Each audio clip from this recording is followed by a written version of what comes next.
ایک مرتبہ پھر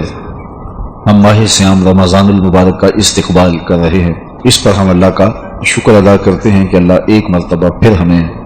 یہ بابرکت ماہ انور عطا کیا ہے۔ ماہ سیام جب جلوہ فراز ہونے لگتا تو حضور صحابہ کو ایک طویل خطبہ ارشاد فرماتے، اس میں ماہ سیام کی برکتیں،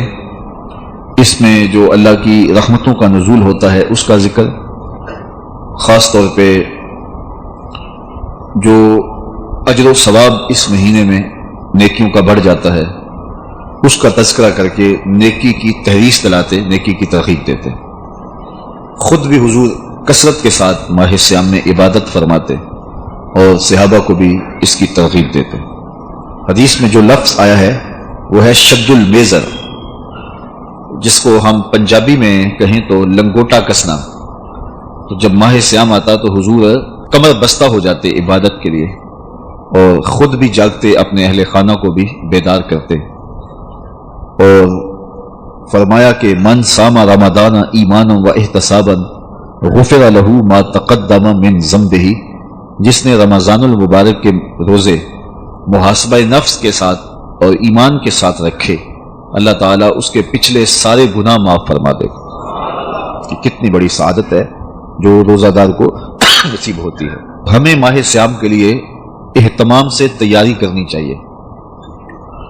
ہمارے بزرگ اس بات کی ترغیب دیتے تھے اور ہمیں بھی عملاً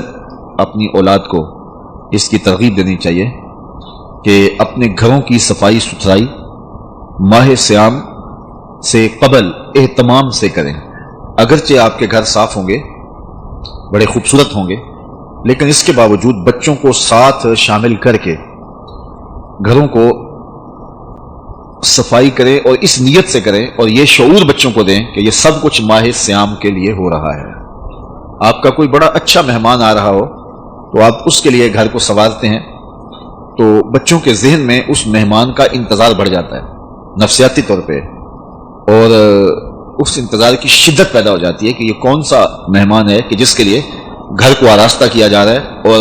رنگا رنگ کے کھانوں کے بارے میں سوچا جا رہا ہے، تو اس کا انتظار بڑھ جاتا ہے۔ وہ مہمان آئے گا تو یقیناً مہمان کے آنے سے اللہ کی رحمتیں اترتی ہیں، لیکن جو مہمان ماہ سیام کی صورت میں جلوہ گر ہوگا تو اس کی رحمتیں جو اترتی ہیں اس کا کوئی اندازہ ہی نہیں کیا جا سکتا۔ اس لیے اپنی اولاد کو اس بات کا شعور دیں کہ ماہ سیام آ رہا ہے۔ جنت میں کوئی گرد و غبار نہیں ہے، جنت میں کوئی غلاظت نہیں ہے، جنت میں کوئی کچرا نہیں ہے، حتیٰ کہ جو جنتی جنت میں جائیں گے تو جو وہ کھائیں گے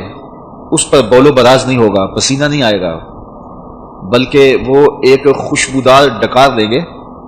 اس سے ان کا کھایا ہوا ہضم ہو جائے گا اور اس سے خوشبو پھیلے گی۔